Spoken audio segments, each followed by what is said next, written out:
Nós começamos a reunião sempre lendo a oração atribuída a São Francisco de Assis, Oração da Paz, que é uma tradição na nossa academia. Eu peço, então, que a acadêmica Francis, por gentileza, leia a Oração da Paz. Boa tarde a todos. Oração da Paz, oração de São Francisco de Assis. Senhor, fazei-me um instrumento de vossa paz. Onde houver ódio, que eu leve o amor. Onde houver discórdia, que eu leve a união. Onde houver dúvidas, que eu leve a fé. Onde houver erros, que eu leve a verdade.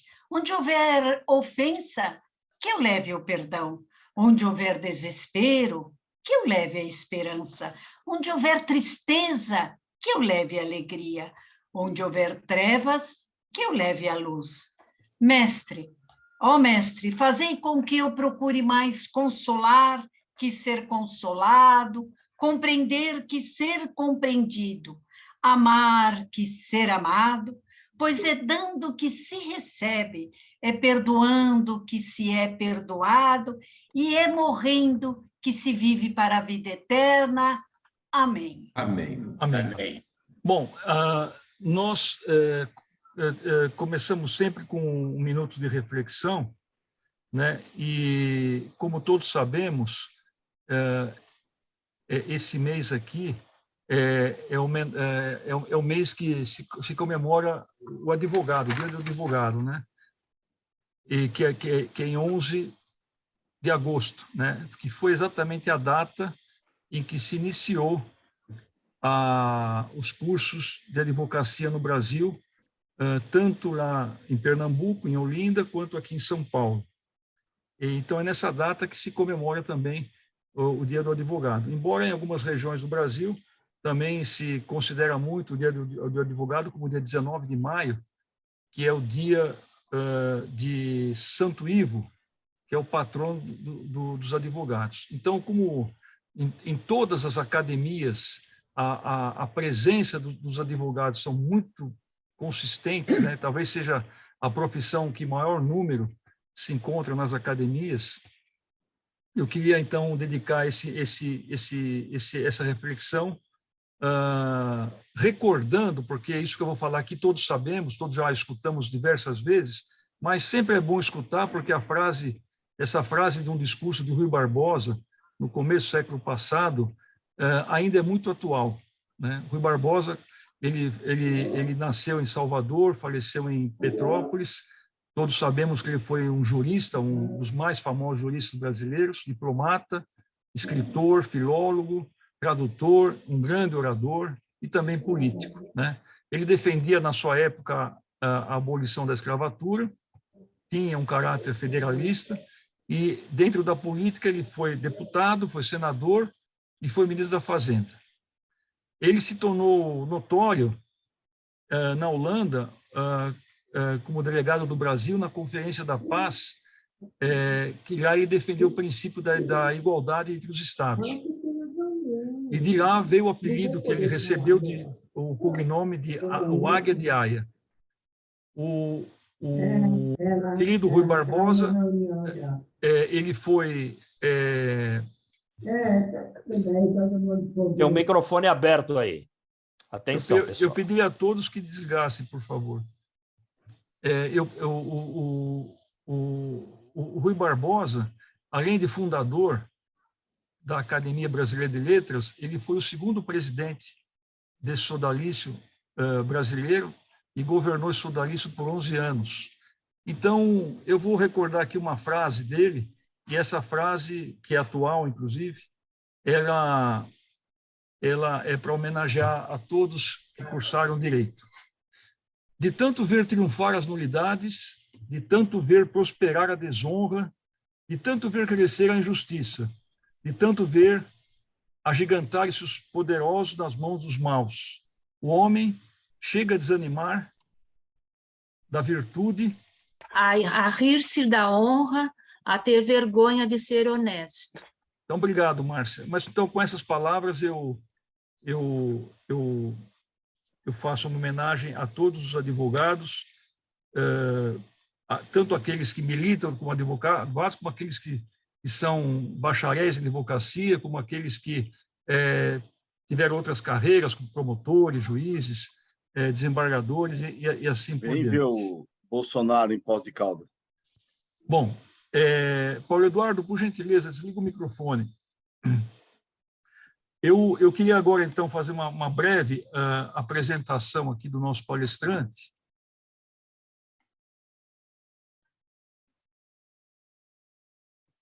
O Geraldo Nunes é uma figura conhecidíssima no cenário paulista e brasileiro.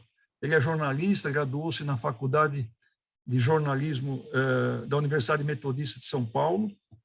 Ele fez diversos cursos de especialização e ele tem uma vasta experiência no meio jornalístico. Ele já trabalhou na Rádio Jovem Pan, na Rádio Capital, na Rádio Bandeirantes. Aliás, ontem ainda escutei uma entrevista do Geraldo na Rádio Bandeirantes. Ele estava falando sobre a poliomielite, né, um depoimento dele muito significativo. Ele já trabalhou como assessor de imprensa do Palácio dos Bandeirantes, situação que foi redator, editor e repórter. Quando ele foi convidado para a Rádio Eldorado para ser repórter aéreo, né? E é uma paixão dele, digamos assim, voar, né? E ele, durante muitos anos, foi repórter aéreo, né? Aliás, eu o conheci como repórter aéreo. E ele fez um trabalho brilhante nessa função dele. O Geraldo, ele basicamente, além de cronista, ele tem ele se destaca muito como memorialista, né? Então, ele tem assim uma capacidade de sintetizar a história, de pesquisa e história muito grande. Ele já recebeu diversas homenagens. Na Câmara Municipal de São Paulo, ele já recebeu homenagem nessa casa, né? Como medalha Anchieta e o diploma de gratidão da cidade de São Paulo. No Rotary Clube de São Paulo, ele recebeu o Ateneu Rotário, foi um destaque em jornalismo, mas também recebeu o Colar do Centenário por ocasião no Instituto Histórico e Geográfico de São Paulo, principalmente por esse programa que é marca sua, que é São Paulo de Todos os Tempos. O Geraldo Nunes, ele pertence, ao que eu saiba, pelo menos a 3 academias. Ele é titular da cadeira 26 da Academia Paulista de História. Ele é titular da cadeira 7 da Academia Paulista de Jornalismo. E ele foi eleito em 15 de dezembro do ano passado titular da cadeira 27 da nossa Academia Cristã de Letras. Ele também é membro honorário da Força Aérea Brasileira e da Academia de Ciências e Letras dos Delegados da Polícia do Estado de São Paulo. O Geraldo Nunes tem um livro que é um tratado em 2 volumes, exatamente sobre São Paulo de todos os tempos. Ele já recebeu o Prêmio Literário Clio da Academia Paulistana de História e outros prêmios também, né? Menção rosa no Prêmio Vladimir Herzog, do Sindicato de Jornalistas Profissionais de São Paulo, e prêmio APCA também pelo seu programa na Rádio Eldorado. O Geraldo Nunes, ele, na nossa academia, ele é um dos mais prolíficos escritores, haja vista que quase toda semana ele tem uma novidade para apresentar, ou em podcast, ou em texto propriamente dito. E é uma honra imensa, Geraldo, ter você na nossa academia. Você deu uma alavancada, assim como outros, né? Não estou desmerecendo outros, mas hoje é o seu dia aqui de fazer elogio a você. Então, você deu uma alavancada muito grande aqui na nossa academia, em termos de publicações, e nós todos lhe somos muito gratos. Então, com essa breve, mas sentida homenagem que eu lhe faço, eu lhe passo a palavra E eu sei que você tem um cabedal muito grande para apresentar, mas tenta deixar um pouquinho de espaço para alguém fazer consideração e pergunta ao final. Senão nós vamos sair daqui à 00:22. Um abração, Geraldo. Com você a palavra. Eu vou descompartilhar e você, por favor, faça a mesma coisa. Compartilhe a tela e vamos tentar a sua apresentação aí. Muito obrigado, boa tarde a todos vocês, a todas presentes. E é uma honra poder estar fazendo uma tertúlia com vocês, podendo ser o palestrante desta tarde. Nós estamos no ano de 2022, um ano repleto de efemérides, entre elas o centenário do rádio no Brasil. E se faz importante falar do centenário do rádio no Brasil, antes de entrarmos na pauta específica da nossa conversa, São Paulo de todos os tempos, porque a história do rádio no Brasil ela não começa há 100 anos, ela começa antes, com um padre cientista, inventor, injustiçado, que é o Roberto Landel de Moura, que em 1893 fez uma transmissão da Avenida Paulista para a sede da paróquia em Santana, a paróquia que ele comandava. Pessoas lá presentes testemunharam a transmissão dele, houve até notícias publicadas nos jornais, mas ele era tido como um louco, como alguém que tinha ligações com o demônio, foi perseguido pela igreja, e foi uma história assim muito triste.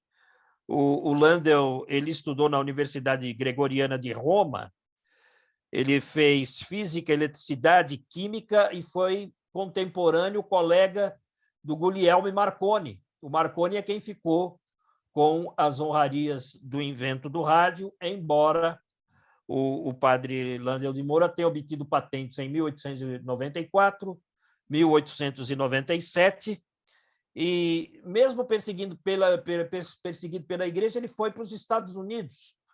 Em 1904, apresentou os inventos dele e obteve patentes lá nos Estados Unidos também. Então, ele voltou para o Brasil e quis oferecer o invento dele ao governo brasileiro, pediu uma audiência com o então presidente da República, Rodrigues Alves, e o Rodrigues Alves não quis atendê-lo. Esse padre aí vai me tomar o tempo. O padre queria 2 navios para que ele fizesse a demonstração da radiofonia, conversando de um navio com o outro, porque ele sabia que aquilo traria segurança para a navegação, e mesmo assim o Rodrigues Alves não o atendeu, mandou um assessor atendê-lo, e esse assessor dispensou o padre e ele não fez o teste com os navios. Aí ele, muito decepcionado, destruiu todos os equipamentos e deixou isso para lá.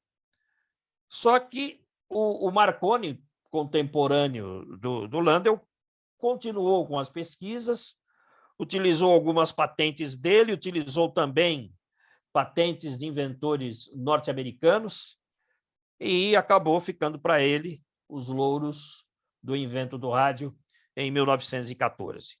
Pois bem, em 6 de abril de 1919, tivemos no Brasil a Rádio Clube de Pernambuco, mas oficialmente o rádio surge em 1922, com aquela exposição comemorativa do centenário da independência. Roquete Pinto acompanhou toda aquela exposição, que na abertura teve um discurso do presidente Epitácio Pessoa, sempre os presidentes desacreditando o rádio. O Epitácio Pessoa fez um discurso do gabinete dele, todos ouviram na exposição do Rio de Janeiro, ficaram maravilhados com o rádio, mas, terminada a exposição, o governo brasileiro não adquiriu os equipamentos para montar uma rádio e o Brasil ficou sem rádio.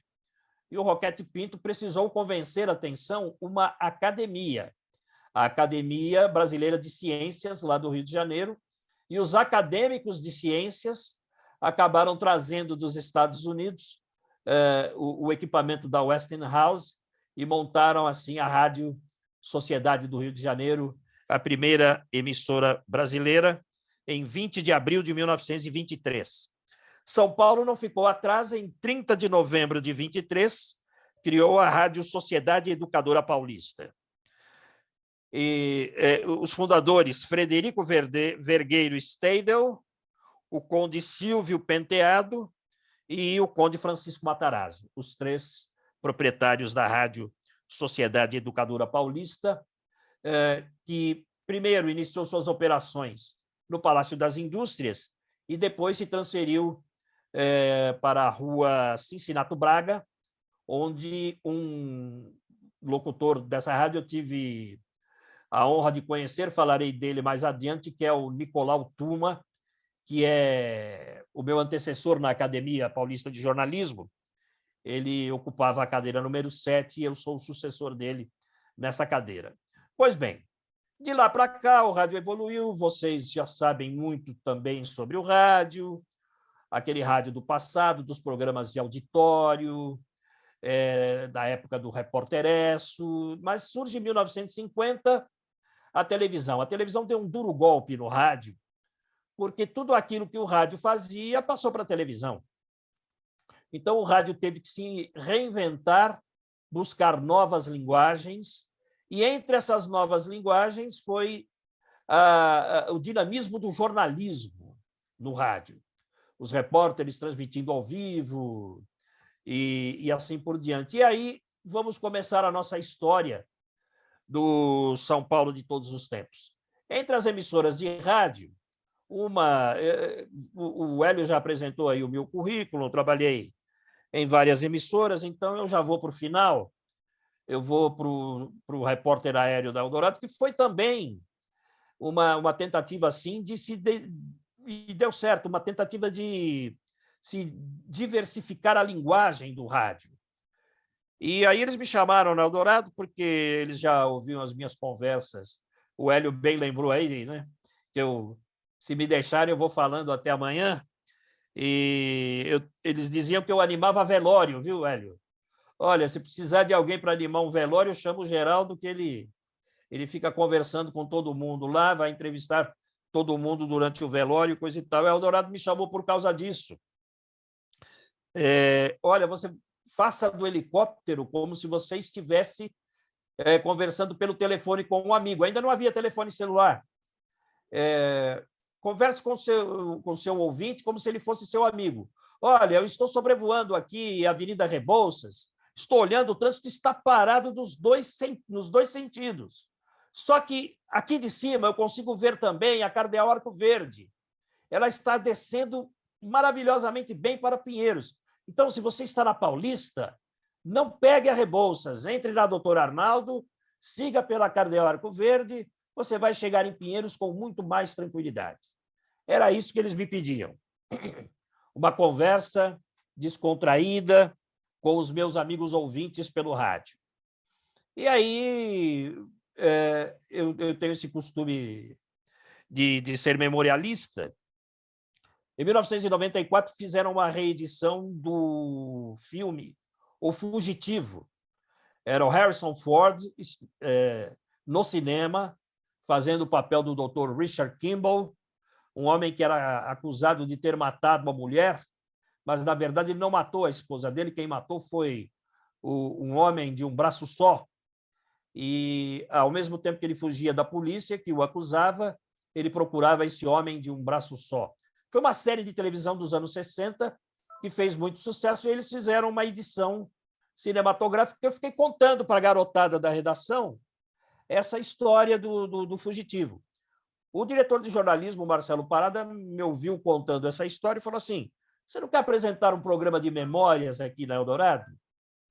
Eu falei, mas como assim? Porque ele foi sincero. Eu estou com os meus horários no domingo, eu não quero tocar música, então eu coloco você faz um programa de 2 horas contando essas histórias aí. Eu falei, mas espera aí vai ser difícil, né? Porque eu tenho ideia para falar com você hoje. Estou lembrando aqui esse assunto, mas não vou estar lembrando coisas toda hora. Não, mas aí você chama pessoas que tenham ideias assim, que já pessoas com mais idade, que conhecem o tempo do leiteiro, do padeiro. Ele falou bem isso mesmo, né? O tempo que o padeiro deixava o pão na porta de casa, o leite, as pessoas abriam a porta, pegavam o leite, o pão, ninguém roubava, não sei o quê. Uma coisa meio estranha, né? Mas aí eu chamei um cidadão lá chamado Armandinho do Bexiga, o Armando Puglisi. Ele tinha um museu de memórias. Ele utilizava um antigo casarão e lá ele colocava os objetos dos antigos moradores do Bexiga. E ele me abriu a mente para uma série de coisas, né? E me passou uma ideia daquilo que hoje as pessoas utilizam muito, que se chama memória afetiva. Então, eu posso dizer a vocês que eu não fui o primeiro repórter aéreo do rádio. Outras pessoas voaram primeiro do que eu. Mas eu me orgulho de ter introduzido a memória afetiva no rádio. Nós temos um brilhante jornalista chamado Milton Parron. O Milton Parron apresenta na Rádio Bandeirantes o Memória, onde ele utiliza os arquivos da Rádio Bandeirantes, as entrevistas, os antigos programas que a rádio fez. Ele não deixa de ser um memorialista. Mas não é a memória afetiva. A memória afetiva é essa das pessoas que moraram em São Paulo quando crianças, há 70 anos atrás, e aí ele volta e conta aquelas histórias do córrego que existia e que hoje está canalizado, que ali as crianças brincavam, nadavam e tudo mais. Então, e aí as pessoas ficavam assim apaixonadas pelo programa e telefonavam para a rádio a semana inteira. O programa ia ao ar no fim de semana e durante a semana toda os ouvintes ligavam e faziam perguntas e tudo mais. Aí o São Paulo de Todos os Tempos da Rádio Eldorado acabou virando o Chaves lá do Silvio Santos. Quando não tem horário no SBT para o Silvio Santos apresentar algum programa, ele coloca o Chaves, e o Chaves dá audiência para o canal, né? O São Paulo de Todos os Tempos virou o Chaves da Eldorado. Às vezes caía um programa, não tinha uma entrevista, eles colocavam o São Paulo de Todos os Tempos gravado e ia passando, e as pessoas ligando e coisa e tal. E foi um negócio assim que eu mesmo me surpreendi. Porque num determinado momento começaram a apresentar o programa aos sábados às 10 da noite. Eu falei, mas quem é que vai ouvir rádio sábado às 10 da noite? Ou as pessoas saem, ou elas vão assistir televisão, vão ao teatro, ao cinema, ninguém vai ouvir. E tinha audiência lá, sempre tem gente ouvindo. É uma coisa assim. E eu vi que tinha muitas histórias também no programa que eram assim muito interessantes e que não estavam em livros nenhum. Então, eu publiquei o primeiro volume do São Paulo de Todos os Tempos, vendeu tudo. Teve terceira, quarta edição, venderam tudo. Eu fiquei muito contente com aquilo e tudo mais. Fizemos a segunda edição, mas aí começa a discussão com um editor, uma coisa e outra. Eu tinha projeto para fazer um terceiro volume, mas acabou não saindo, fizemos 2 volumes, mas tá bom. Se fala do livro até hoje, e eu queria, já para adiantar um pouco a conversa, senão nós vamos até amanhã, como disse o Hélio. Quando eu fiz o lançamento do segundo volume do São Paulo de Todos os Tempos, a Rádio Eldorado ela promoveu um evento chamado Estação Férias de Inverno. E, ao mesmo tempo, a Prefeitura de São Paulo me convidou para fazer uma série de palestras nas bibliotecas de São Paulo. Eu acho que eu conheço a maioria das bibliotecas públicas de São Paulo. A cada semana eu ia numa biblioteca diferente. As bibliotecas organizavam lá os eventos, apareciam os frequentadores, os convidados, e eu fazia uma palestra para eles e uma projeção de slides que eu vou fazer para vocês aqui. Então, esses slides que eu vou passar para vocês são lá de 2006, 2007, mas São Paulo é de todos os tempos, entenderam? Então, vai ser interessante vermos esses slides e a gente vai fazer um passeio pela São Paulo de ontem e de hoje, e depois a gente abre aí para comentários, para bate-papos. Eu fiz um teste aqui antes, eu não sei se vai dar certo agora. Vamos ver se eu passo para vocês aqui do começo. Vocês já estão vendo alguma coisa ou não? Já está aparecendo? Estamos vendo a igreja, por enquanto. Põe no primeiro slide. Isso. Tá, vamos lá. Pronto, primeiro slide. Apareceu o ícone do Estação Férias. Sim. São Paulo 2009, tá vendo? Como São Paulo é de todos os tempos. Apareceu esse? Apareceu. Então, eu falava do Nicolau Tuma, meu antecessor na Academia Paulista de Jornalismo. O Nicolau, uma vez eu levei o Nicolau no São Paulo de todos os tempos. Ele nasceu em 1911 e faleceu com 95 anos em 2006. Eu levei o Nicolau na Rádio Eldorado, fiz uma entrevista com ele, muito bacana. Passado um mês, o Nicolau ligou para mim e falou assim, me entrevista de novo. Eu falei, mas eu já te entrevistei o mês passado. Ele falou, mas eu gostei tanto. E eu fiquei assim, sensibilizado com o Nicolau. Tá bom, vem aqui na rádio. Aí fiz uma outra entrevista com ele, ele contou histórias interessantes, contou outras histórias, e me convidou. Geraldo, vá na minha casa, eu quero mostrar o meu álbum de fotografias para você. Eu falei, oba, vamos lá. Aí fui até a casa do Nicolau. Cheguei lá, a primeira foto dele que ele me mostrou, essa daqui, né? Vocês estão acompanhando?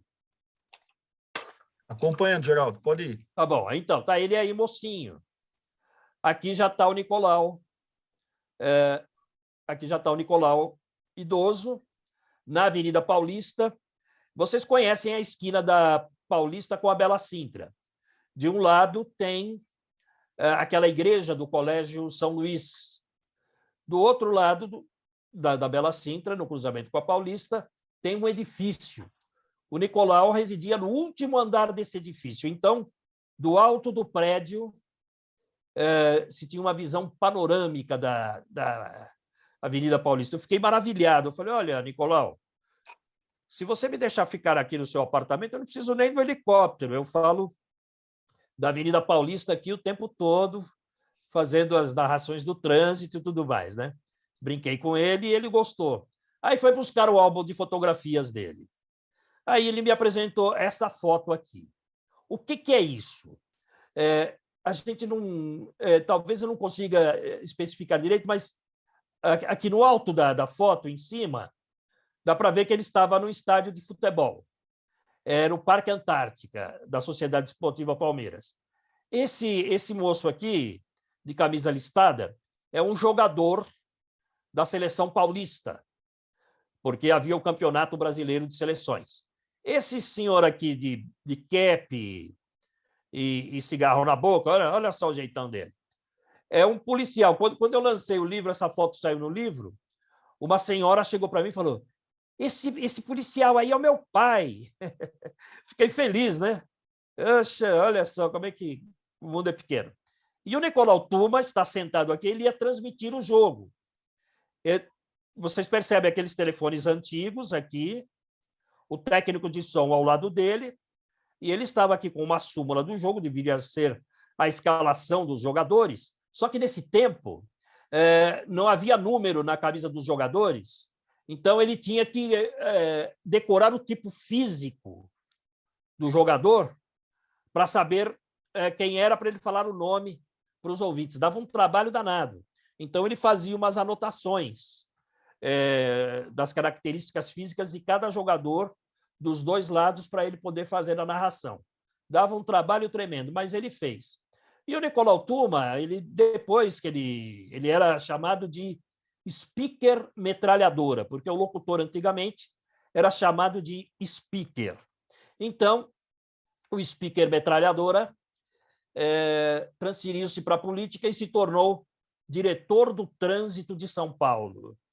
Aqui é a Rua 25 de Março, são as lojas da 25 de Março, aqui nas laterais, vocês podem ver as lojas, e o trânsito todo complicado, não havia sinalização de faixas nas ruas, os veículos se misturavam uns aos outros, e ele sabia dos problemas e elaborou o Código Brasileiro de Trânsito.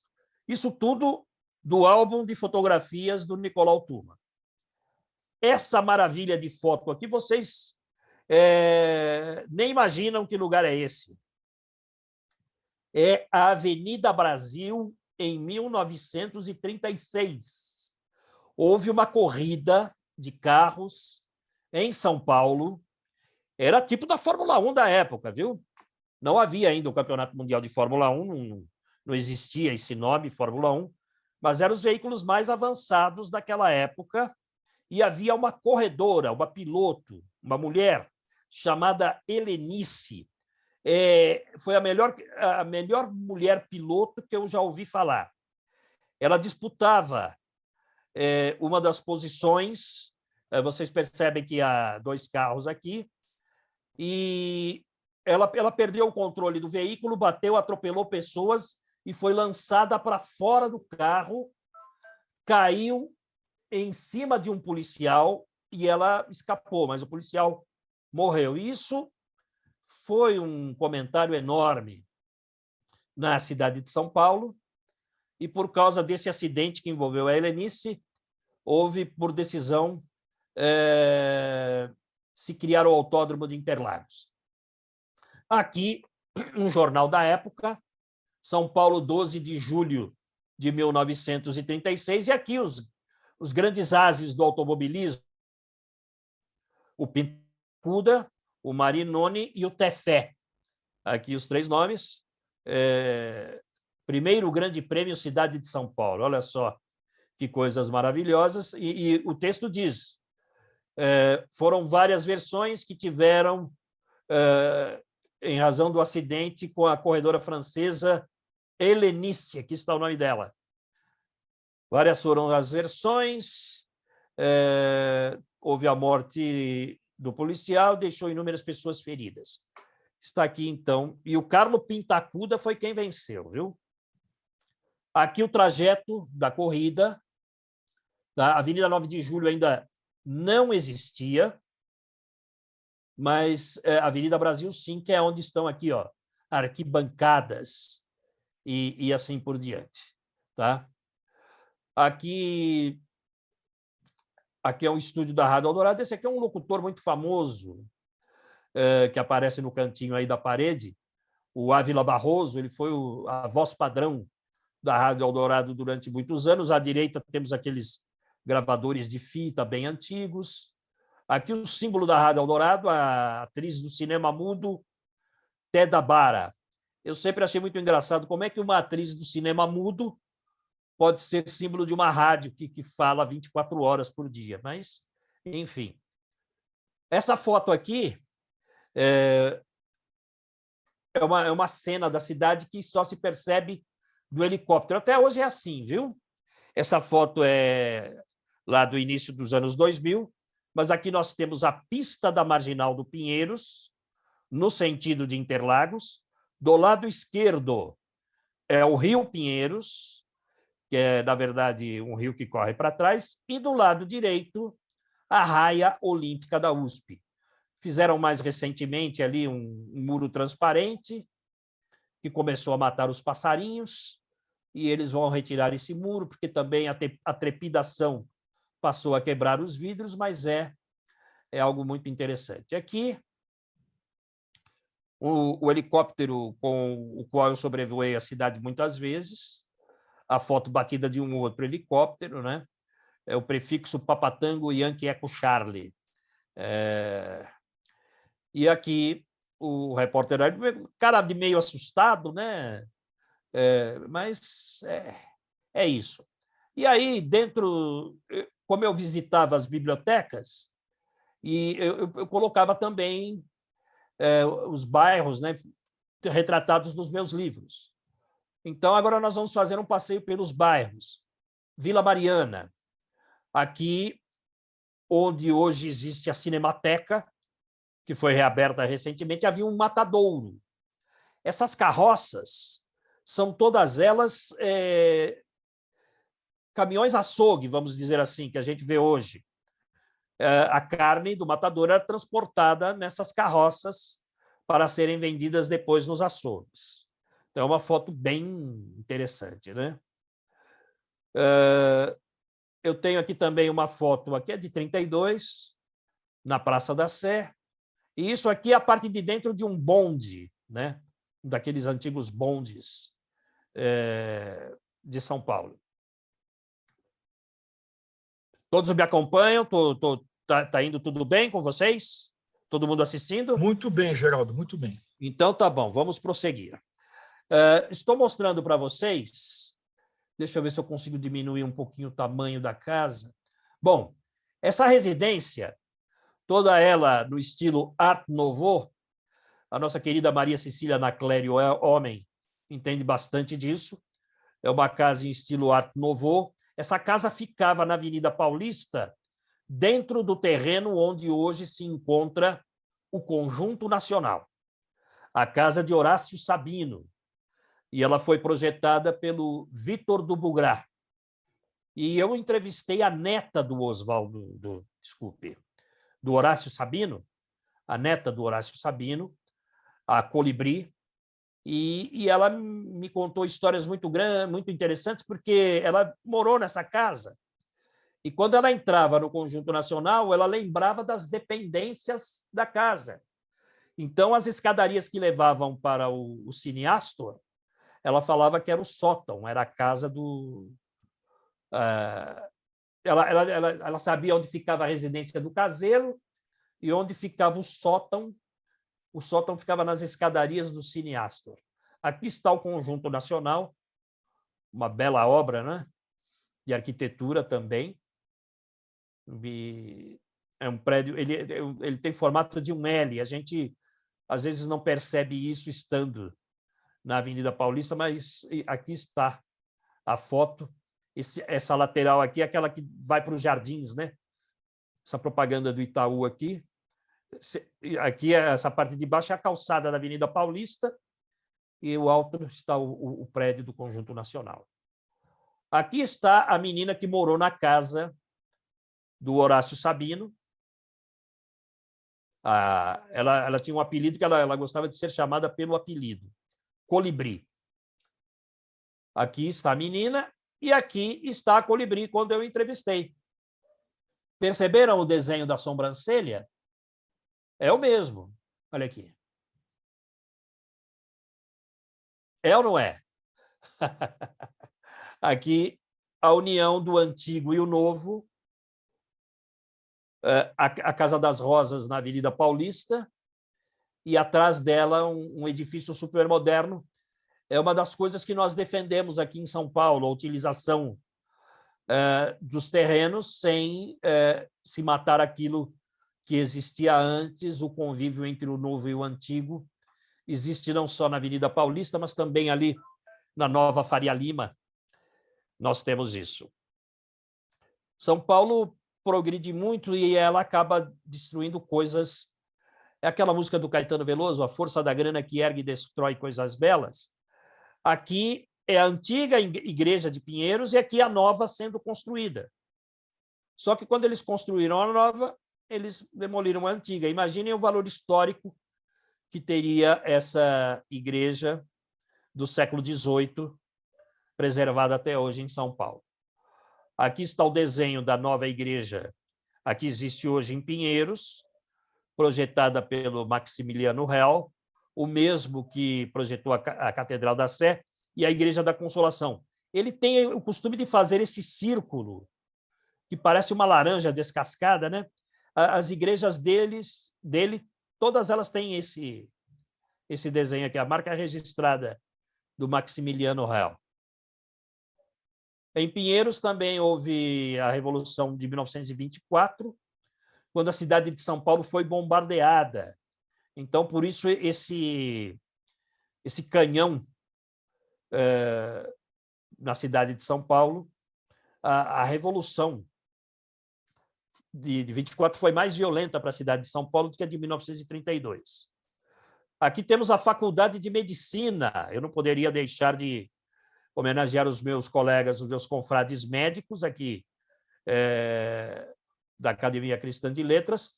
Aqui está a Faculdade de Medicina. Não havia o Hospital das Clínicas ainda, na parte de trás. E aqui, as casas da Avenida Rebouças. Percebem como era diferente a cidade de São Paulo? Essa aqui é a época da fundação, 1913, 1914. A foto é dessa época, da Faculdade de Medicina. E por trás aí o bairro de Pinheiros. Aqui é a Rua Teodoro Sampaio, nos tempos das linhas de bondes, o próprio Teodoro Sampaio em detalhe na foto.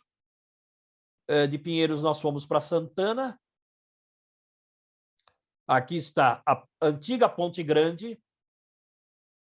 O Rio Pinheiros, nesse dia aqui, ele estava alto.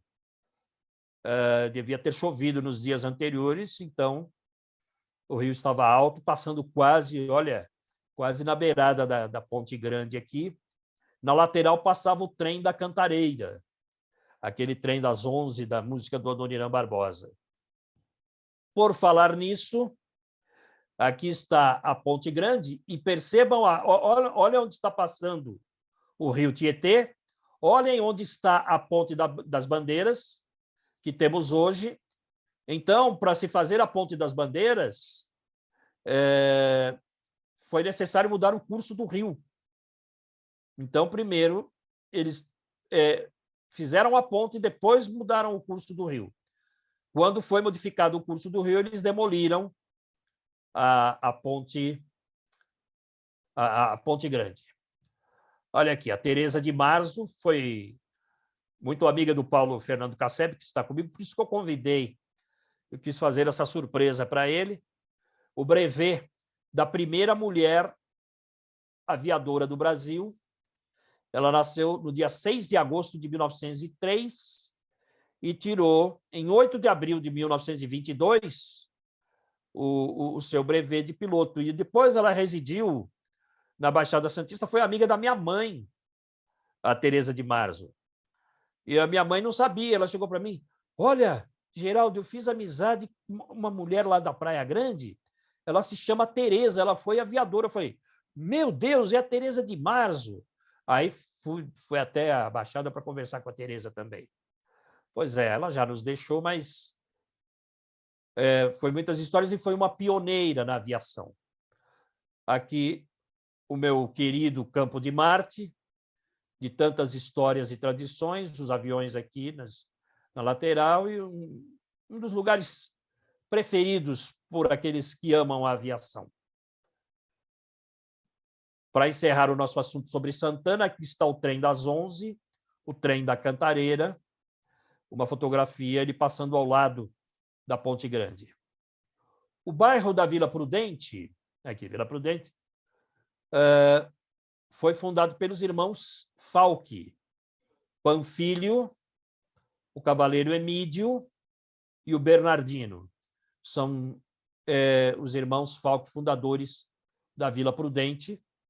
Aqui está a planta do bairro, que eles colocaram à venda, o loteamento todo aí, para quem quisesse escolher. As festas populares na paróquia de Santo Emídio. Essa igreja existe lá na Vila Mariana, é a igreja sede do bairro, está lá até hoje. Os clubes de futebol de várzea da região. Os primeiros ônibus, o pessoal chamava de jardineira, né? Aqui as jardineiras, olha aí, um trajeto para o bairro da Moca. Aqui o meu querido Ipiranga. Essa é uma foto aérea que eu fiz no helicóptero na época da organização desse PowerPoint. Nosso querido museu, que vai reabrir agora em 7 de setembro, muito mais bonito, muito mais modernizado. E aqui a construção do monumento do Ipiranga. Aqui está o painel do Héctor Ximenes, que é a reprodução da pintura do Pedro Américo. A fotografia está um pouco estragada, mas olha aqui, estátuas, imagens que fazem parte hoje, compõem o monumento. Aqui, outras fotos. Esse ao centro é o Héctor Ximenes, o escultor, e aqui estão as peças que compõem o Tiradentes, né? Um pouco da história da independência. Aqui a bandeira do bairro do Ipiranga, a revista Vida Esportiva Paulista traz uma foto aqui do quadro de futebol do Clube Atlético Ipiranga, fundado em 1906, e o Clube Atlético Ipiranga encerrou os quadros de futebol, mas o clube ainda existe. Aqui, o Monumento do Ipiranga, numa festividade de 7 de setembro, ele foi todo adornado, todo enfeitado, e aqui estão as autoridades presentes na cerimônia.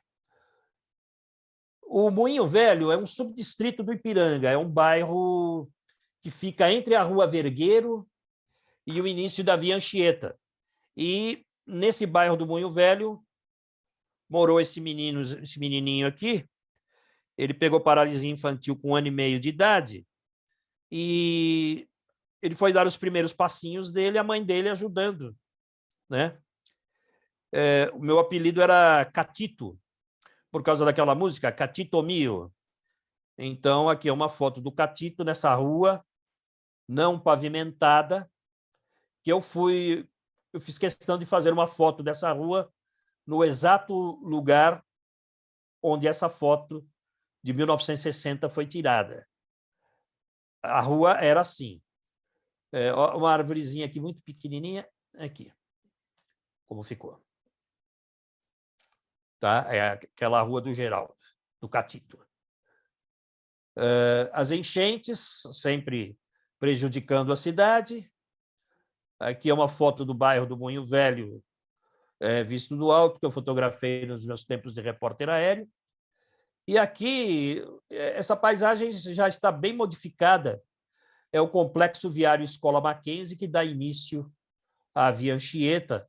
Agora nós temos, nas proximidades aqui, uma estação do Fura-Fila, melhorou bastante essa região.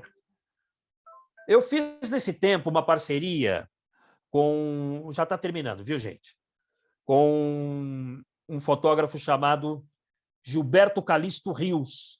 O Gilberto gostava de fazer essas fotos de 2 lugares, como era antes e como ficou depois. Então, vamos lá para essa São Paulo de 2 épocas.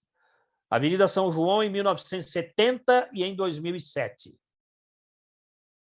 1970, muita gente ainda se lembra desse quadro da São João, olha aqui. Rural Willys, Fusca, Cinca, tudo isso fazia parte da paisagem de 1970 e essas propagandas todas. Agora, como é que ficou? Mais triste, hein? Era mais dinâmico antes. Olha, 1970, 2007, está mais ou menos assim agora. Rua Direita. Essa rua, a Rua Direita, no fundo aqui é a Igreja do Rosário, tá? Foi demolida. Depois eu falo um pouquinho mais sobre ela. A Igreja Nossa Senhora do Rosário. Agora aqui, ó, como está a Rua Direita. Não tem mais a Igreja do Rosário. Tem um prédio aí. Vamos seguir um pouco mais. Rua da Imperatriz, que é a atual 15 de novembro. Uma foto do Militão, 1860, aqui bem de frente à Igreja do Rosário dos Homens Pretos. Acontece o seguinte, a 15 de novembro se tornou a rua mais luxuosa de São Paulo no início do século XX. E os antigos escravos frequentavam a igreja. Aí ficava aquele misto de escravizados e a elite paulistana. Eles demoliram a igreja e transferiram para o Largo do Paissandu, e por isso a igreja foi demolida. Agora, aqui a 15 de novembro, um pedacinho. Ó, essa foto é de 2007, ainda existia a marca Banespa. Agora isso nem pode mais, que agora temos a lei Cidade Limpa, esse tipo de propaganda também já não cabe mais. Largo São Francisco, que a nossa Cristiane Carbone tão bem retrata nas pinturas. É uma foto do final do século XIX, 1882. E aqui, a Faculdade de Direito com seu rosto atual, né, as arcadas e tudo mais. Vamos para a Rua Barão de Itapetininga. Aparece uma igreja aqui, que não é a igreja de Santo Antônio, tá? Eu desconheço que igreja seja essa, mas está no fundo da foto. E a Barão de Itapetininga, num dia aí, no fim de semana, é o que temos hoje. Essa foto é maravilhosa, porque é do antigo Mosteiro de São Bento. A foto é da Rua Florencio de Abreu, aqui, antiga Rua da Constituição. Aqui está o antigo Mosteiro de São Bento, e agora está o atual Mosteiro de São Bento. Vocês percebem aqui na fotografia do Gilberto Calixto Rios. Eu falei do Largo do Paissandu. Aqui está ele em 1945. Aqui, 45. Esse aqui é o edifício Martinelli, tá? E aqui o Martinelli também, num rosto mais atual do Largo do Paissandu.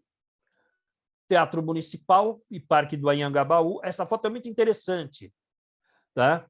Aqui é o Teatro Municipal, em 1925. Temos aqui o Parque do Anhangabaú. Percebam a altura dos coqueiros, tá? Esses são os coqueiros. Olha como eles cresceram. Estão todos lá até hoje. Modificaram aqui embaixo agora, mas os coqueiros permanecem. Cresceram um pouquinho, né? Olha, Hélio, Rua da Santa Casa, atual Rua da Glória. Havia esse nome, mas nem se sabe qual era o prédio da Santa Casa. Como ela era, como ela está, no bairro da Liberdade. A Rua Santo Antônio, aqui tendo o centro da cidade como fundo, o edifício sede da prefeitura, né? Edifício Matarazzo.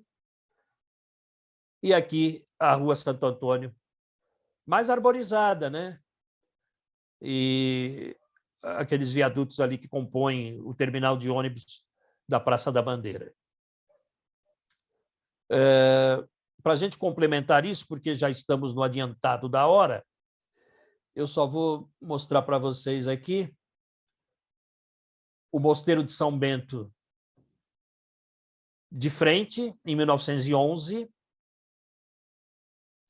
a antiga igreja, que foi demolida, e o atual Mosteiro de São Bento, que nós temos hoje. Muito bonito esse prédio atual. Uma verdadeira abadia, para quem já entrou ali dentro. Os corredores são estreitos, fazem lembrar aquelas antigas abadias. Então, está aqui. A montagem foi do Josimar Souza, e eu faço questão também de mencionar o nome do Gilberto Calixto Rios, que fez as fotografias antigas, como essa, do elevado em construção, na Rua Amaral Gurgel, e a imagem em semelhança do que temos hoje. É isso, então. Estamos já chegando perto das 17 horas. Eu vou sair desse stop share e agradeço a todos vocês por terem ficado conosco aqui, complementando essas fotos. E é isso. Muito obrigado.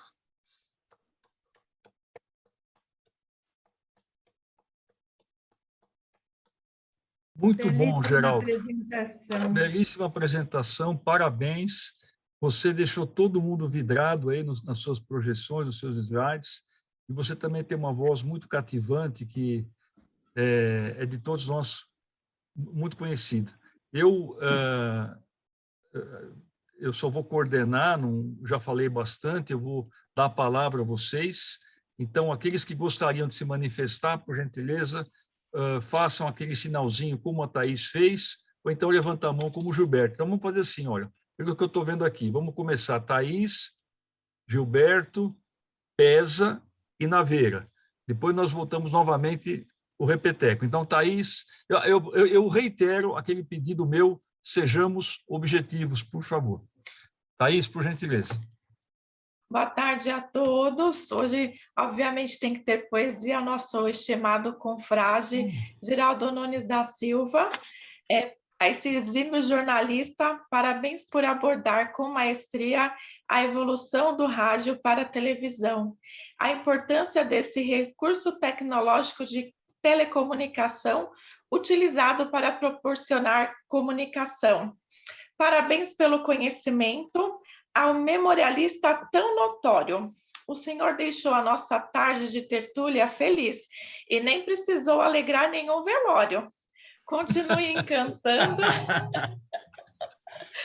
Continue encantando e comunicando São Paulo de todos os tempos com brilhantismo. Enfim, congratulação pelo dinamismo no jornalismo. Foi sensacional. Deixou a nossa tarde repleta de alegria e alto astral. Muito Parabéns. Obrigado, Thaís. Muito obrigado por suas palavras. A gente fica muito contente de saber que vocês gostaram. Espero que tenha agradado a todos efetivamente. Obrigado. Doutor Gilberto Marques Bruno, por gentileza. Boa tarde a todos. Presidente Hélio, eu não sei se me ouvem bem, eu estou com um pouco de falta de retorno. O senhor pode só me sinalizar, por favor? Sim.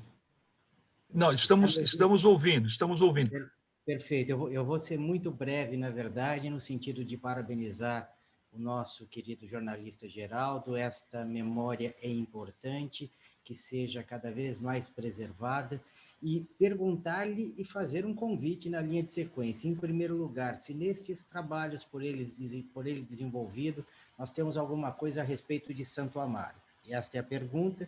E, em segundo lugar, convidá-lo, evidentemente, para conhecer o Museu do Bairro de Santo Amaro, que é mantido pelo Centro das Tradições de Santo Amaro, CETRASA, instituição da qual eu tenho a honra e o privilégio de participar e que meu pai está a presidir, já que foi um dos fundadores desta instituição e atualmente o último que se encontra neste plano terreno. Muito obrigado, já por me convidar aí para visitar o Centro de Tradições de Santo Amaro. E Santo Amaro é um bairro muito querido por mim, porque ele foi retratado no meu primeiro livro, São Paulo de Todos os Tempos, volume 1. A maioria das fotos que eu coloquei aqui é do volume 2. No volume 1, eu não fiz um PowerPoint na época, mas a gente pode até montar, se for o caso. Mas é o seguinte, eu entrevistei o Júlio Guerra, o escultor da estátua do Borba Gato. E eu fui várias vezes na casa do Júlio Guerra para entrevistá-lo, aquelas histórias todas dele e tudo mais. Também conheci o Carlos Sgarbi, que é outro santamarense botina amarela. Então, e contei um pouco da história do Borba Gato, do Fernão Dias, no meu livro, São Paulo de Todos os Tempos, volume 1, e é um bairro muito querido por mim. E, oportunamente, poderemos falar aqui também sobre Santo Amaro, se for o caso. Tá bom, Gilberto? Muito obrigado pela sua participação e estou aí às suas ordens. Eu que agradeço. Obrigado a todos. Obrigado, Gilberto. José Pesa, por favor. Habilitar o microfone.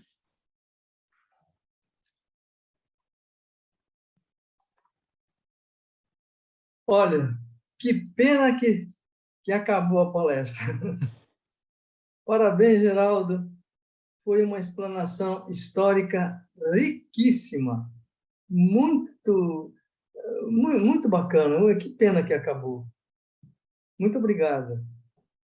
Eu é que te agradeço, Pesa, pelo carinho, por estar sempre presente nas nossas tertúlias. É sempre bom tê-lo conosco. Obrigado. Raquel Naveira e, a seguir, a Maria Cecília. Então, primeiro Raquel Naveira, a seguir Maria Cecília. Boa tarde a todos, boa tarde, Geraldo. Boa tarde. A memória é realmente algo muito fraterno. Enquanto olhávamos essas figuras, eu ficava pensando no amor a São Paulo, e naquela música não existe amor em SP? Não, existe amor em SP. E existe esse trabalho que você nos trouxe aqui, tão fraterno. E você começou falando sobre o rádio, sobre sua vasta experiência no rádio e os começos da rádio. E eu me lembrei, Geraldo, como está agora importante e assim muito ouvido os o podcast, esse fenômeno hoje.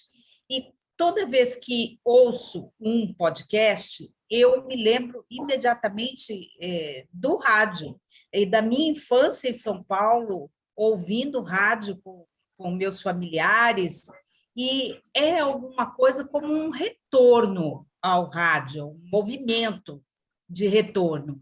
E há pouco tempo tivemos o caso desse podcast sobre a casa abandonada de Higienópolis, que foi um sucesso, uma comoção em São Paulo.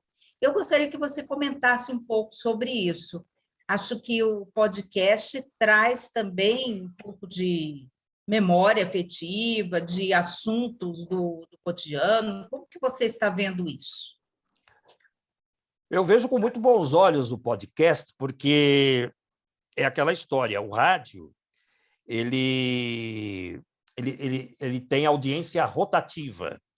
Ou seja, eu entro no meu carro, eu ligo o rádio, aí eu sigo para o caminho que eu for. Quando eu chegar, eu desligo o rádio. Eu não espero terminar o programa, eu tenho que fazer as minhas coisas. Às vezes a gente está mudando de estação e sintoniza um assunto interessante, não vai dar agora. Tal. O podcast resolve tudo isso, porque o programa que você não pôde ouvir, você ouve num outro horário. Ele está sempre disponível ali, o podcast. E isso é muito importante. E ele tem um valor que nós mesmos não avaliávamos, a importância do rádio. Ao mesmo tempo, todo mundo fala, o rádio nunca vai acabar, o rádio sempre irá se renovar, e coisa e tal, mas é uma vida difícil. O rádio sofre muito, ele é muito... não sei se a palavra é correta, mas o rádio é muito vilipendiado, porque apenas 3% de todo o faturamento de mídia se destina ao rádio. Televisão tem um faturamento muito maior do que esse. Internet também.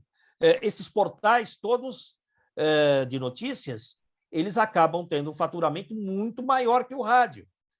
E o que o rádio fez para se virar? Primeiro foi essa criação do rádio em rede. Então, o mesmo noticiário é apresentado em várias capitais brasileiras para você ter uma maneira de arrecadar um pouco mais, porque o rádio ele era muito regional. É o caso da Eldorado. Quando eu trabalhava na Eldorado, a Eldorado não tinha rede, não fazia rede. Era uma emissora regional. Como era uma emissora regional, dá para fazer o São Paulo de todos os tempos. Porque a rádio só fala para São Paulo mesmo. Por isso que foi uma sucessão. Mas era regionalizado. Então, na hora de se buscar um patrocinador, um anúncio, o patrocinador, ninguém patrocina, não é instituição de caridade, né? O patrocinador ele vai olhar lá, ele vai falar assim, mas quanto é que eu vou investir aqui? Quanto é que eu vou ter de volta? Ele quer saber. Rádio regional. Aí não dá, aí fica aquele rádio, sabe, propagandista de remédios, sabe aquelas coisas, ginkgo biloba, essas coisas que a gente escuta falar no rádio. E aí fica muito ruim. Então, o que aconteceu? O podcast está salvando o rádio, porque você pode ouvi-lo em qualquer lugar, em qualquer momento, e a rede, o rádio em rede, também ajudou pela sobrevivência. Mas, um trabalho suado, viu? Esse negócio que o rádio nunca vai morrer é uma coisa que a gente tem que ficar preocupado sempre. Quem trabalha em rádio tem aquela vida de escoteiro, sempre alerta. A gente nunca sabe o que vem depois. É isso, Raquel, muito obrigado. Maria Cecília, Obrigada, por favor. Geraldo. Habilite o microfone, Maria Cecília.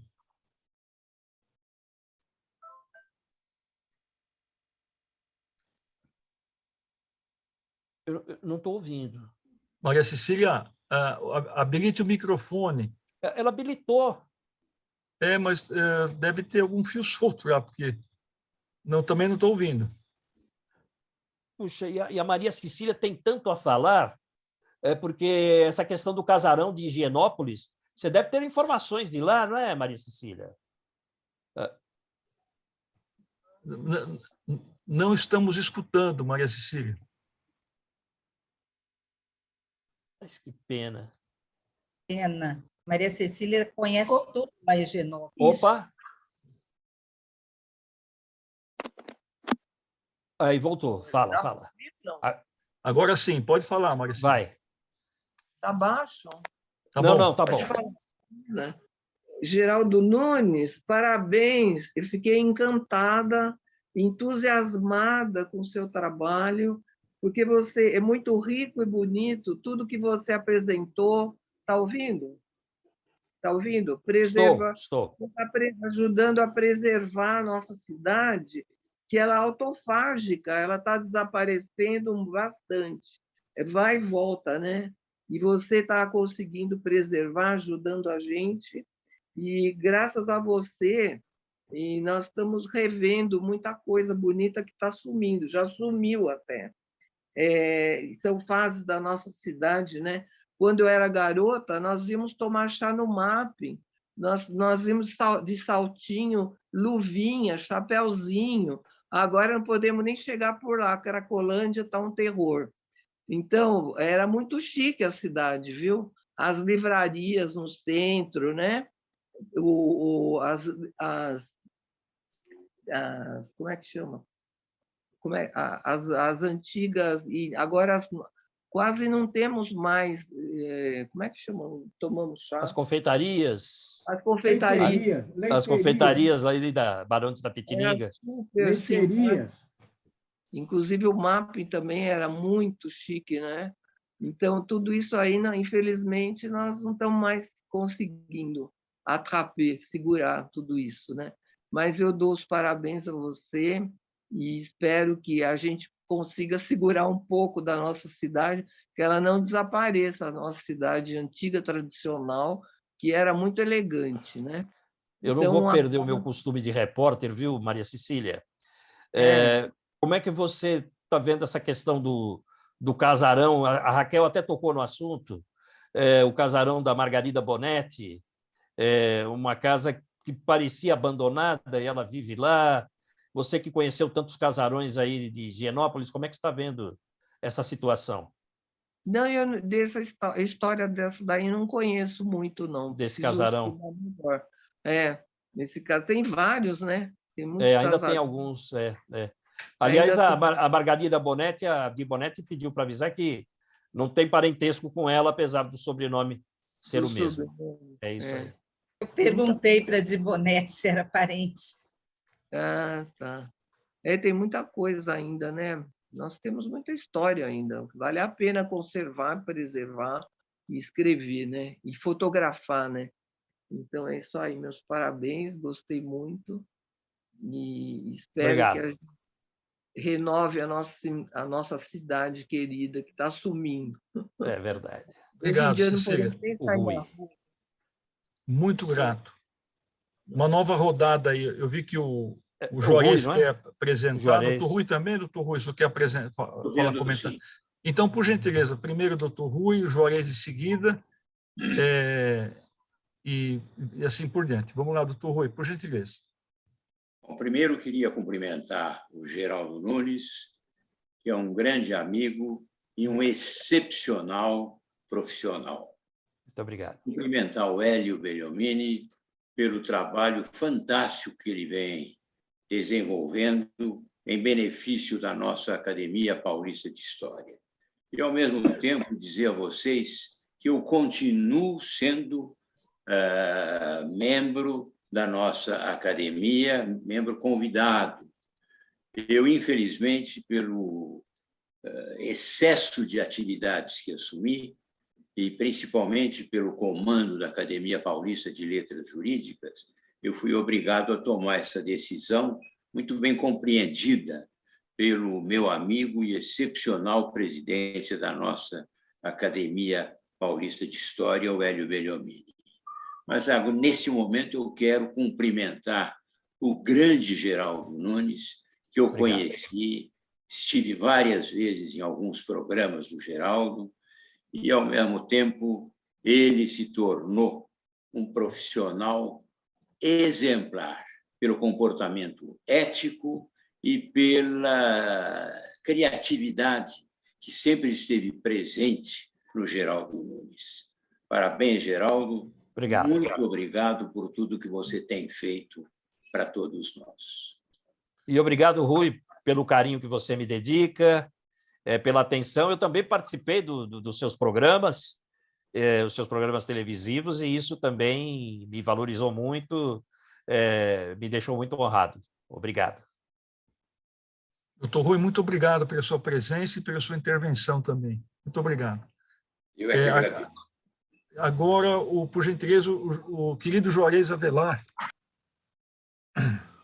Boa tarde a todos. Boa tarde, querido Geraldo Nunes, pela sua brilhante apresentação, brilhante conferência, e que eu gostaria de cumprimentar o doutor Hélio Beliomini e toda a Academia Cristã de Letras pela oportunidade de nos brindar com esta tarde maravilhosa e histórica. E eu faria uma consideração, Geraldo, daquilo que você nos apresentou, que você conseguiu abrir um leque de, acredito, 360 graus na vida nacional, partindo da história do rádio, que me fascinou bastante. Vejo que o Brasil teve uma atuação muito importante naquela semente que germinou, mas, infelizmente, não proliferou. E você fez um contato com seus tentáculos. Você praticamente tocou em todas as atividades humanas. Né? Nos brindou com a fotografia da antiga Faculdade de Medicina, que eu não estudei lá, mas tenho um carinho muito grande, uma admiração pelos grandes médicos que lá formaram e até hoje estão atuando. Você nos trouxe uma visão que eu vivi em São Paulo a partir de 1970, então eu conheço um pouco desse período que você mencionou, e nos brindou com a Academia Cristã de Letras, trazendo a grande figura da nossa confreira, Cristiane Carbone, que retrata com muita preciosidade os aspectos históricos da nossa cidade. Eu só acho que foi uma tarde riquíssima de informações que veio somar em muito aquela nossa expectativa da sua apresentação, que foi riquíssima e belíssima. Muito obrigado a você pela conferência. Muito obrigado. É isso. Muito obrigado. Estão escutando ou não? Não, é que nós trombamos aí. Doutor Juarez, muito obrigado por suas palavras. Eu fico muito feliz de ter agradado vocês com essa exposição. Muito. Enfim, eu gostei também de poder estar com vocês. Parece que a Francis quer falar, hein? Sim, então, pode falar, Francis. Com permissão, eu não iria falar, eu postei no chat uma trova para o querido Geraldo e mais algumas outras considerações nessa pessoa que muito bem alegrou a minha vida, as minhas manhãs. Há pessoas que nascem com esse dom, assim como o Rui Altenfelder aqui, e o próprio Geraldo, tem uma voz, eu tenho um poema que se chama A Cor da Voz. A voz que encanta, a voz que envolve, a voz que, quando se fala o fato histórico, quando conta alguma coisa, grava indelevelmente em nossa alma. O que eu gostaria, Geraldo, se possível, não sei se você, enfim, contar aquilo que você contou para mim, quando você estava no seu helicóptero e ele caiu. Eu achei bem interessante esse fato, porque muitos desconhecem o que você há pouco falou, daquele menino que deu aqueles poucos passos naquela rua. Por favor. Eu já falei muito a respeito desse dia que caiu o helicóptero, porque o piloto ali, ele fez a última alternativa que ele tinha para que nós nos salvássemos. E, felizmente, deu certo, né? Que foi o pouso, eles chamam de pouso em autorrotação. Então, o helicóptero, quando ele está voando, o helicóptero é igual uma catraca de bicicleta. Você está pedalando, aí você para de pedalar, mas a roda continua girando. Então, o piloto ele conduziu o helicóptero com aquele giro para tentar pousar de alguma maneira, e foi a única alternativa que ele teve, e foi o que aconteceu. E nessa hora, a gente passa mil coisas na cabeça, né? Então, lembrei da minha mãe, lembrei de mim pequeno, mas eu não achei que eu ia morrer. Eu pensava assim, o que é que vai acontecer comigo?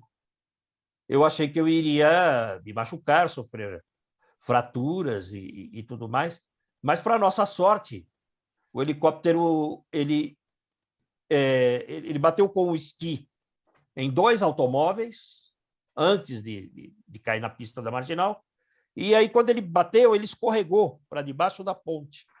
E aí o helicóptero ficou debaixo da ponte Eusébio Matoso, eu preso no cinto de segurança em cima do piloto. Aí o piloto saiu pela minha porta e começou a surgir um princípio de incêndio. Os próprios motoristas ali, com os extintores dos automóveis, debelaram as chamas, e como eu sou paraplégico, eu não conseguia sair do helicóptero, porque o helicóptero não estava de pé, ele estava tombado. E eu não conseguia sair por cima pela porta. Aí aparecem essas pessoas que Deus coloca no caminho, e parecia que ele me conhecia. Aí ele chegou, o rapaz, ele falou, segura no meu ombro, que eu vou te carregar, porque você não pode pisar no chão, porque está cheio de gasolina. E me tirou e me colocou do outro lado da pista. Aí eu fiquei lá meio perdido, não sabia o que eu ia fazer, como é que eu faço agora? Tudo destroçado, microfones, o equipamento da rádio, o telefone celular, nada funcionava. E aí esse próprio rapaz que me tirou do helicóptero falou assim, embarca aqui no meu carro que eu te levo para a sua rádio. Aí ele me levou para a rádio e tal, e chegando na rádio, todo mundo preocupado, porque eu não tive como comunicar a emissora. Eles sabiam que o helicóptero tinha caído, mas eles não sabiam o que havia acontecido comigo. Então, quando eu entrei na redação, foi aquela alegria toda, pessoal, que bom, não aconteceu nada, tal, e já fui para o estúdio e levei o César, né, o rapaz que me socorreu, e aí ele explicou como é que ele viu a situação, eu falei a minha parte, não sei o quê. E o Jô Soares faleceu aí recentemente. Aí nós fomos convidados para ir no programa do Jô. Fomos lá contar essa mesma história que eu estou contando aqui para vocês no programa do Jô. E a gente se lembra, né, desses acontecimentos. É algo assim, é uma experiência difícil, não é legal, não, cair com o helicóptero, sabe? É uma experiência difícil, me modificou em muitos aspectos. Eu dirijo o meu carro e eu sou muito mais cuidadoso do que eu era. E, em todos os aspectos, eu sou mais cuidadoso em tudo, porque ficou alguma coisa em mim, sabe? Fica uma lição e fica também um trauma, fica uma tristeza. Eu também ainda continuei voando mais um tempo, mas já não era mais o mesmo gosto. Eu só fiz assim, um treinamento para não ficar com medo de voltar a voar, entendeu? E isso também foi uma coisa difícil, mas superamos tudo e estamos aí. E como eu sou paraplégico, às vezes eu vou num evento e as pessoas não me conhecem, né? Não me conheceram, porque me ouviam pelo rádio, né? Aí perguntam para mim, mas você ficou paraplégico depois daquele acidente? Não, tem nada a ver uma coisa com a outra, né? Eu já era e continuo sendo, né? Mas é mais um aspecto aí engraçado das coisas que acontecem com a gente. Foi isso que eu te contei, Francis, porque é tanta gente que me pergunta, eu nem sei o que eu falei aquele dia para você. Foi isso, e quero dizer, da minha alegria, quando você adentrou o nosso sodalício, eu não acreditava, eu falei, nossa, o Geraldo vai entrar aqui na Academia Cristã, foi uma alegria imensa, e encontrá-lo pessoalmente lá na Faculdade dos Camelianos, foi um prazer enorme, e você me pediu para tirar uma foto com você, então isso. Eu não esqueço, eu te amo. Muito obrigado pelo carinho. Obrigado, Geraldo e Francis. Alguém gostaria de mais usar a palavra? Eu posso falar? Mas é claro, Paulo, claro. Você é convidado de honra do Geraldo, pode falar. Isso. Posso falar? Eu queria lembrar alguns palacetes importantes. A da Dona Veridiana é um passeio lindo para se fazer, porque o primeiro palacete de São Paulo, importado da França, 1884, veio inteiramente da França, estilo renascentista francês. E ele, primeiro que teve cozinha no subsolo. Tem a Vila Penteado, inteiramente Art Nouveau, também, de 1902.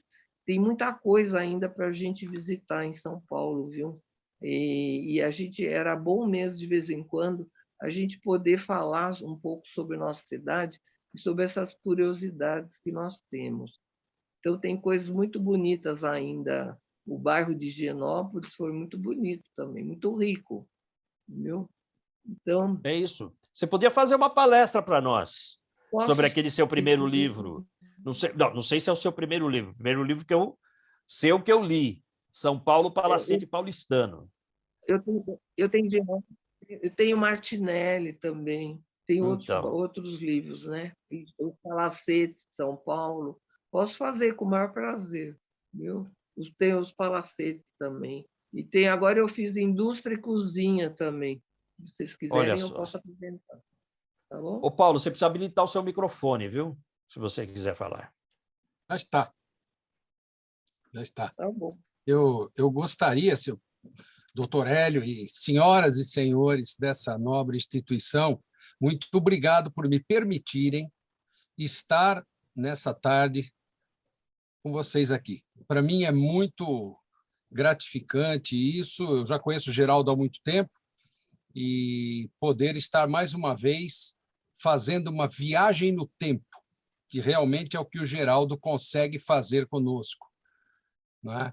E como pesquisador de história, eu costumo dizer o seguinte: a história não se repete, não é? Mas a gente pode reviver os melhores momentos.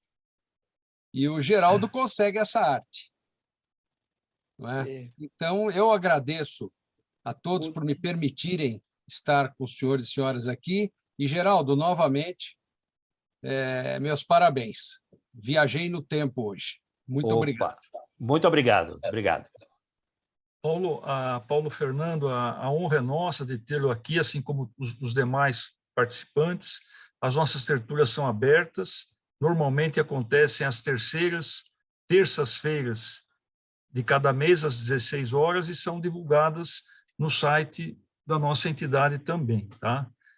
Se ninguém quiser se manifestar, eu não vi mais ninguém querer se manifestar, nós vamos já caminhar para o encerramento da reunião.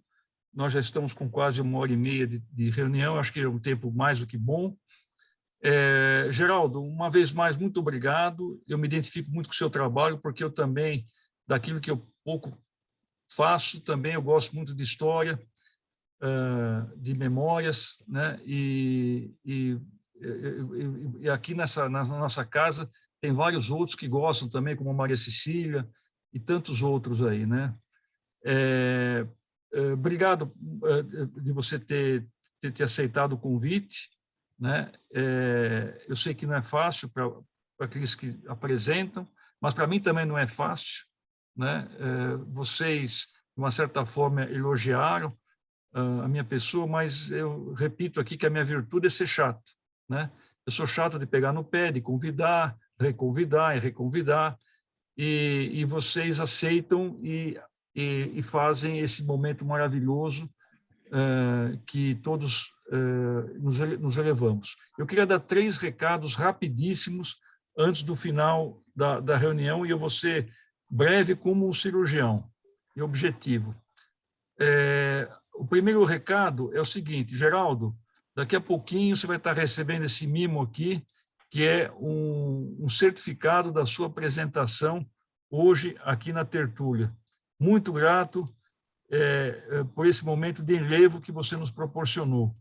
O segundo recado é já convidar todos vocês para participarem da nossa próxima tertúlia, que vai ser no dia 20 de setembro, terça-feira, e nós teremos a alegria de ter a Márcia Telli Coelho, que é médica, que é uma acadêmica nossa aqui, da academia, e ela vai apresentar uma pessoa muito premiada em termos de poesia, em concursos, vai apresentar a palestra Poesia no Cinema.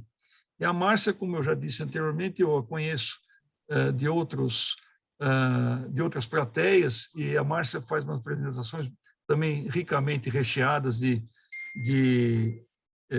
slides, e isso daí ajuda muito a gente se inteirar da apresentação. E para finalizar, como falei que eu quero ser objetivo, em breve nós estaremos divulgando o resultado das eleições das 2 cadeiras que foram abertas em maio, e agora estamos chegando ao final do processo eleitoral.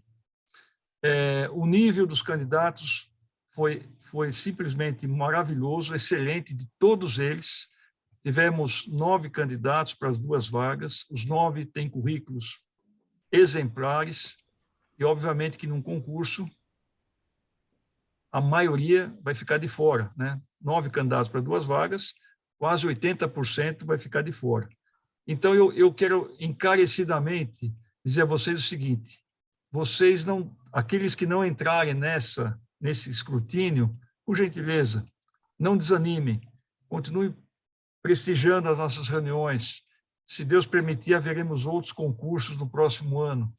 E foi uma honra muito grande tê-los todos nesse escrutínio. Então, todos são merecedores, todos já são campeões, porque todos foram aprovados para concorrer pela comissão organizadora. E a questão de ser eleito é uma questão muito individual, que compete muito também ao subjetivismo dos eleitores.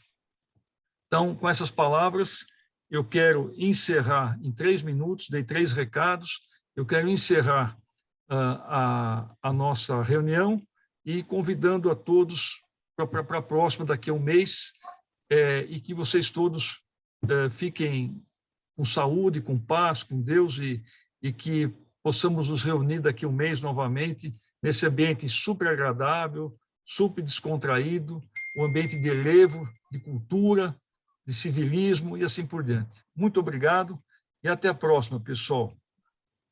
Grato pela presença de todos. Até a próxima. Obrigada. Muito bom. Abraços. Abraços. Tchau, pessoal. Muito obrigado. Belíssima tarde. Tchau, Paulo Cassebe. Tchau. Riquíssima. Obrigado, João.